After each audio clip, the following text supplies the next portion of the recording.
Hello everyone. In this video, we'll create an API with role-based authorization along with refresh tokens using ASP.NET Core Web API. This tutorial is focused on two main features. First, role-based authorization, which allows and restricts users' access according to their roles. Second, refresh tokens, which help users to get new access tokens after expiration of the old ones. So, let's create this API. First, we need to create the project. For that, open Visual Studio. Click on Create New Project. Choose ASP.NET Core Web API. Enter the project name. Here, leave everything as it is and click Next. Our project is created. First of all, delete this class and controller. Now, open NuGet Package Manager. Search for Microsoft.ASP.NET Core.Identity.Entity Framework package and install it. Then search for Authentication.JWT bearer package and install it. Then search for Microsoft.Entity Framework code. From here, install this SQL Server package. Then install this tools package. And finally, install this design package. With this, we have installed all required packages. Now, we need to create database. For that, we need models first. So, create models folder. Inside it, create a class named Application User. Inherit this class from Identity User class. Inside it, create a list of refresh token type named Refresh Tokens. Then create a new class named Refresh Token. Inside it, create ID property. Then create string type token property. Then create date time type expires property. Then create data time type created property. Then create nullable string type created by IP property. Then create nullable date time type revoked property. Then create nullable string type revoked by IP property. Then create nullable string type replaced by token property. Then create Boolean type is expired property, which returns the Boolean value by checking current date and time is greater than or equals to expires property. Then create Boolean type is active property, which check if revoked is equal to null and is expired property is false. Now, we need to create foreign key to the application user model. Create string type user ID property. Here, it might be confusing for you that we did not create any user ID property in the application user class, so why are we setting it as foreign key now? Answer is simple. This user ID property comes from the identity user class. If you remember, we inherited the application user class from identity user class. This way we can access the properties of the identity user class through application user class. Next, create an application user type user property. With this, our models are ready. Now, we need to create application DB context class. For that, create data folder. Inside it, create application DB context class. Inherit it from identity DB context of application user class type. Then create constructor of this class with options parameter. Then create DB set of refresh token type named refresh tokens. This will create a refresh tokens table in database according to the refresh token class. Now we need to add connection string. For that, open app settings. Here, add this JSON property. To get server name, open SQL Server. You can also use local as server name. However, I have SQL Server, so I'll use this server. Then add database name here. I'll call it Auth API. Now, open program file. Here, use builder.services.addDBContext method and pass application DB context to it. Then pass options to it. In it, pass options that use SQL Server method. Then pass builder.configuration.getConnectionString method, and then pass name of the connection string to it. Then open console. Then create migrations using this command. Once migrations are ready, use update database command to create or update database. Now let's see the database in SQL Server. Here we can see the Auth API database. Inside it, we can see the identity tables and our refresh tokens table. With this, our database is ready. Now, we need to declare JWT settings. For that, open App Setting file. Here create JWT settings property. Inside it, declare issuer property. Then create audience property. Then create security key. To generate security key, search for key generator on Google. Then use this website to generate security key. Copy the key and paste it here. Then create access token expiration minutes property and set the access token's expiration time. Then create refresh token expiration days property and set refresh token's expiration time. With this, settings are complete. Now we need to create DTOs. For that, create DTOs folder. Inside it, create Auth class. Here, remove this class and inside namespace, create record named register DTO and declare username, email, and password properties in it. Then create login DTO and declare email and password properties in it. Then create token request DTO and declare access token and refresh token properties in it. Then create token response DTO and declare access token and refresh token properties in it. Then create assign role DTO and declare username and role name properties in it. There's another DTO left to create, but we'll create that on testing time. For now, our DTOs are complete. Now, we need token service class to create access tokens and refresh tokens. For that, create services folder. Inside it, create iToken service interface. Inside it, declare a method of string return type named createAccessToken and pass application user and list of roles in string format to it as parameters. Then create another method with refresh token return type named createRefreshToken and pass IP address as parameter to it. Now create token service class. Inside it, create configuration property of type iConfiguration. Then initialize this property in the constructor of this class to implement dependency injection. Then inherit this class from iTokenService and implement interface.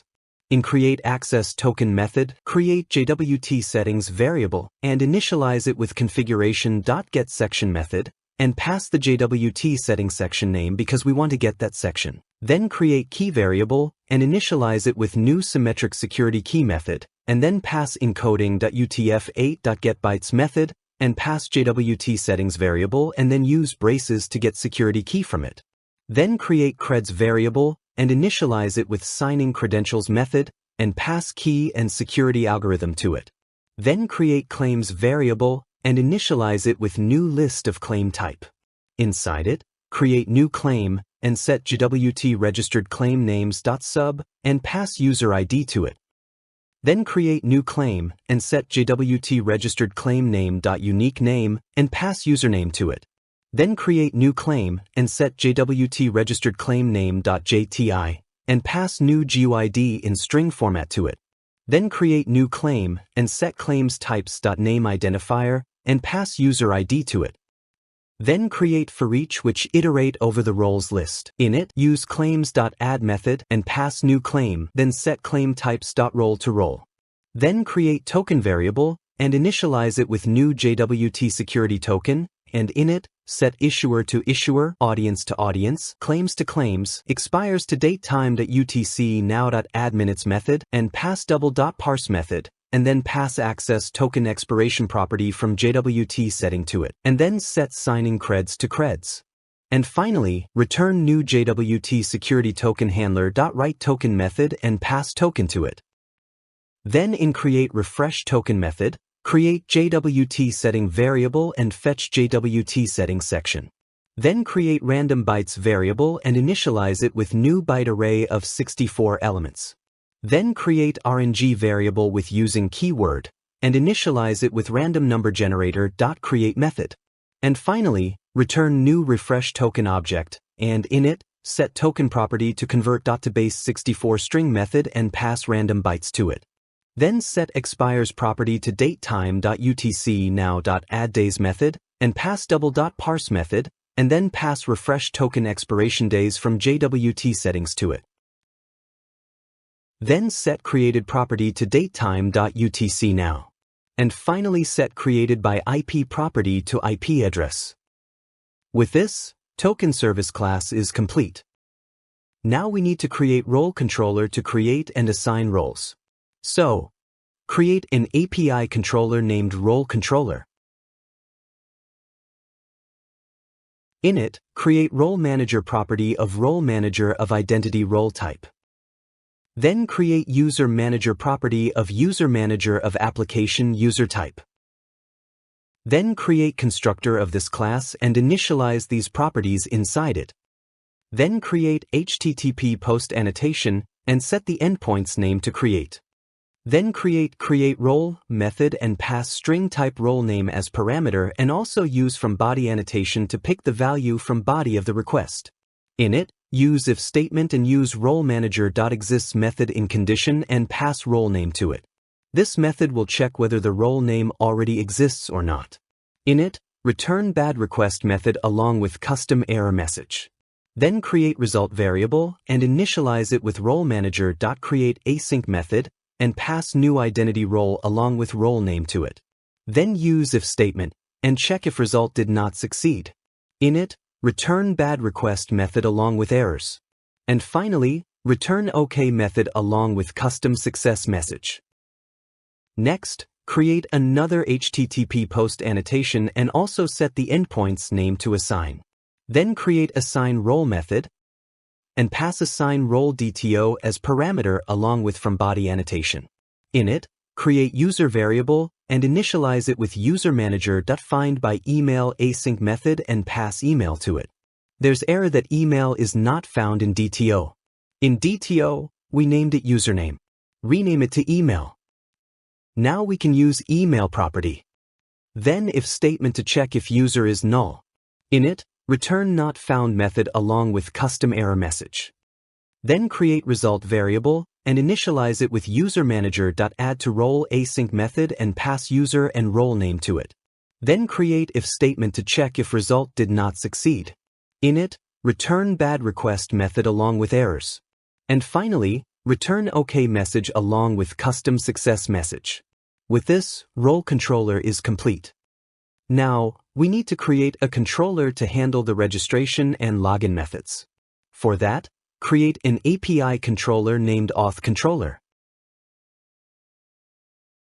In it, create a property of user manager of application user type. Then create a property of application DB context type. Then create a property of iToken service class type. Then create constructor of this class and initialize these properties in it. Then add HTTP post annotation and set register endpoint in it. Then create register method and pass register DTO to it. I misspelled the register DTO in auth file. Let's fix it. In it, create user variable, initialize it with new application user object. In it, set username to DTO username and email to DTO email. Then create result variable, initialize it with user manager.create async method and pass user and password to it. Then use if statement to check if result did not succeed. In it, return bad request method along with error. Then return OK method along with custom message. Then add HTTP post annotation and set login endpoint in it. Then create login method and pass login DTO to it. In it, create user variable and initialize it with user manager.users.include method and look for refresh token in it. Then add single or default async method and search for user where email matches with DTO.email. In simple words, this line fetches the users from user table where email matches DTO.email and also include all of their refresh tokens, or return null if user does not exist. Then use if statement to check if user is null, then use or operator and use user manager.check password async method and pass user and password to it. This method checks whether password is correct or not, and as we have negated the condition, it means that if password does not match. In it, return unauthorized method along with a custom error message. Then create role variable and initialize it with user manager.getRoles async method and pass user to it. It returns the list of roles assigned to the user. Then create access token variable and initialize it token service.create access token method and pass user and roles to it. Then create refresh token variable and initialize it with token service.create refresh token method and pass get IP address method to it. Then create get IP address method. In it, use if statement to check if headers contain X forwarded for property. This line checks whether the incoming HTTP request contains a header named X forwarded for. This header is commonly added by reverse proxies, load balancers, or CDNs to preserve the original client's IP address, since the server would otherwise only see the proxy's IP. By verifying the existence of this header with this method, the code ensures it can extract the real client IP address if the application is running behind such infrastructure. So in it, return this property in string format. Then return http context.connection.remote IP address.toString method or return unknown. Then in login method, use user.refreshtokens.add method and pass refresh token to it. Then use user manager.update async method and pass user to it. Then return OK method and pass token response DTO and then pass access token and refresh token.token to it. Then add another HTTP post annotation and set refresh token endpoint in it. Then create refresh token method and pass token request DTO to it. In it, create refresh token variable and initialize it with DTO.refreshToken. Then create user variable and initialize it with user manager.users.include method to include refresh tokens of the user and also add single or default async method and use this lambda expression to fetch any refresh token where token matches with refresh token variable. Then use if statement to check if user is null. In it, return unauthorized method along with custom error message. Then create existing token variable and initialize it with user.refreshtokens.single method and use this lambda expression to fetch the refresh token which matches with refresh token variable. Then use if statement to check if existing token is not active. In it, return unauthorized method along with custom error message. Now we need to revoke old refresh token, so no one can use them again. For that, use existing token.revoked and pass current time to it using datetime.utc now. Then set existing token.IP address to IP address method. Then create new refresh token variable and initialize it with token service.create refresh token method and pass get IP address method to it. Then use existing token.replace by token property and pass new refresh token.token to it. Then use user.refreshtokens.add method and pass new refresh token to it. Then use user manager.update async method and pass user to it. Now we need to generate new access token. For that, create roles variable and initialize it with user manager.getRole async method and pass user to it. Then create new access token and initialize with token service.create access token method and pass user and roles to it. Then return OK method and pass token response DTO and pass new access token and new refresh token.token to it. Then add HTTP post annotation and set revoke endpoint in it. Then create revoke method and pass token request DTO as parameter. In it, create token variable and initialize it with DTO.refreshToken. Then create user variable and initialize it with this expression to fetch user along with refresh token.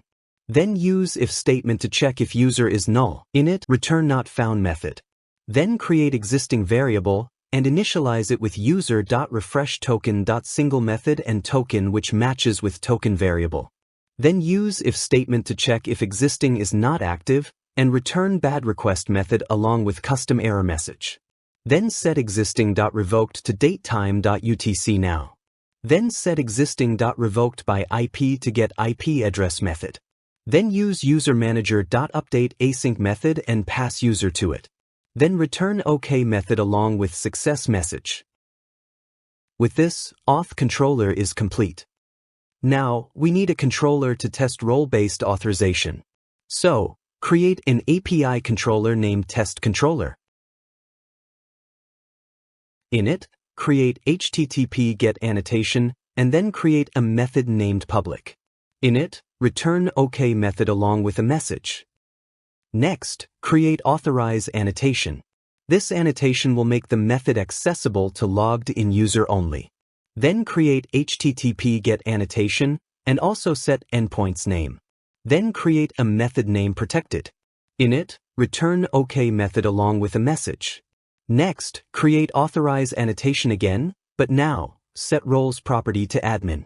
It will make this method accessible to admin role only.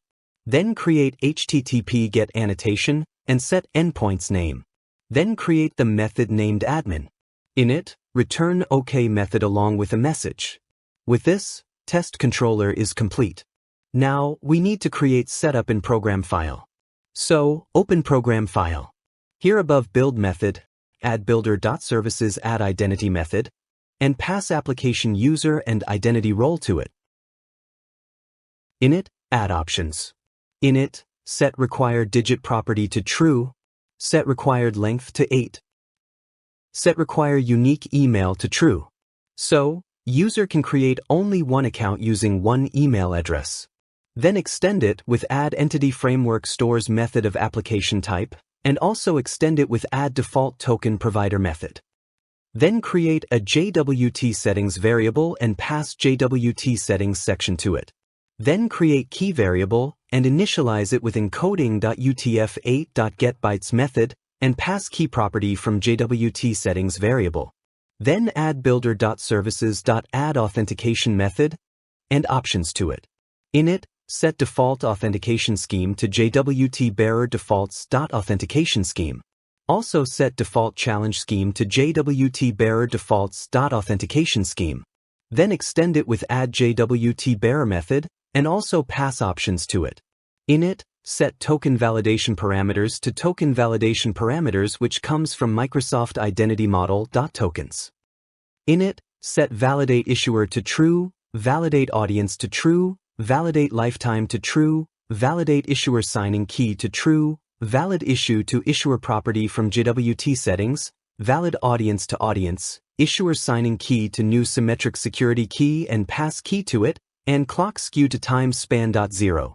This makes token immediately invalid after expiration time. However, if you want to give tolerance of few minutes, then you can add time in minutes to clock skew property. Next, use builder.services.scoped method and register iToken service and token service classes in it. And finally, add app.use authentication before authorization method. With this, our setup in program file is complete. Now our app is complete. So let's run it for testing. API is running now. Now open Postman. Copy the address from the console and add API endpoint to it. This is the base URL of our API. Now let's create some roles first. In role controller, we named this endpoint create. So add controller name first and action endpoint later to access it. Now go to body tab and select raw. Our action requires role name property.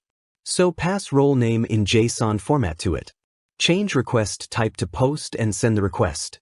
And it returned an error that JSON value cannot be converted to string format. It happened because we are requiring string type value in action but sending the value in JSON format. There are two ways to solve this problem. First way is that simply change the type of data from JSON to text and send value in text format. However, this is not recommended way to do it. Second way is to create a DTO and require it in the action. And if you remember, we did not create one DTO. So, let's create that now. In auth file, add create role DTO and pass string type role name parameter. Now, in create role action, require create role DTO as parameter. Also change the code accordingly and restart the API. Change the value type to JSON and send the request again. This time it returned the success message that admin role is created. Now create manager role too.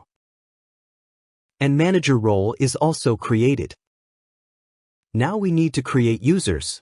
In Auth controller, we named this endpoint register.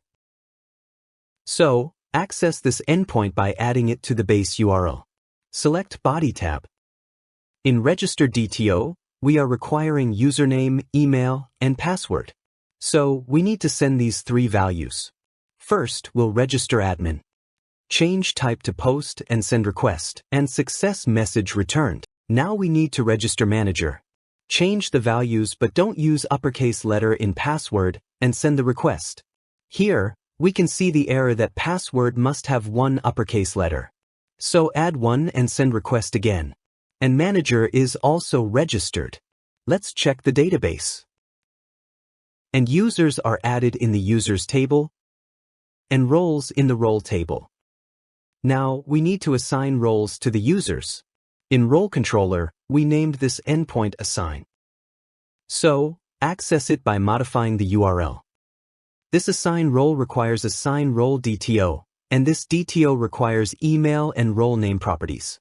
So, now we need to send email of the user and role name which we need to assign to it. First we'll assign admin role to admin. Now send the request. And admin role is assigned to the admin. And we can also see the assigned role in the database. Now, let's assign manager role to manager. And manager role is also assigned to manager. In database, now there are two assigned roles. Now we are ready to generate tokens by logging in. So change the endpoint to login. Enter email and password of the user and send request. And we got the access token along with refresh token. But refresh token does not seem valid. However, copy these and save it.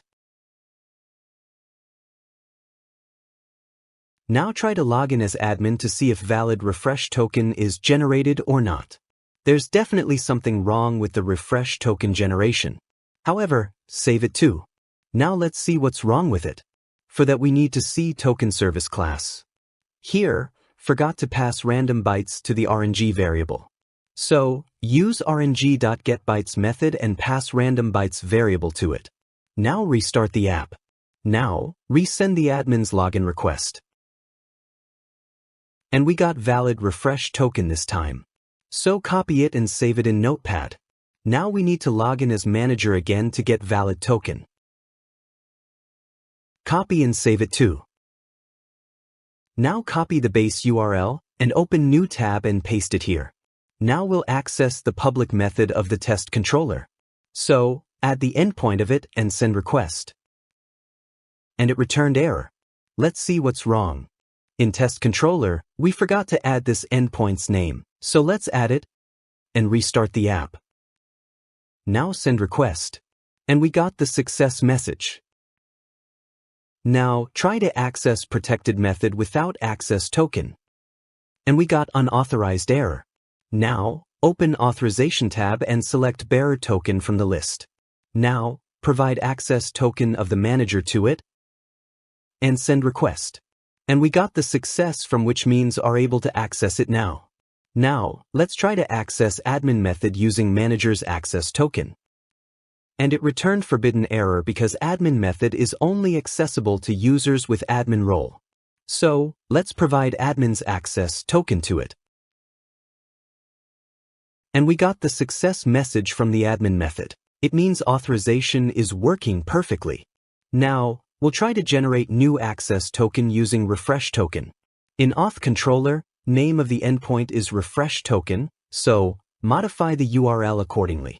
This method requires token request DTO, which requires access token and refresh token. So we need to pass these. We'll send old access token along with refresh token to generate new access token.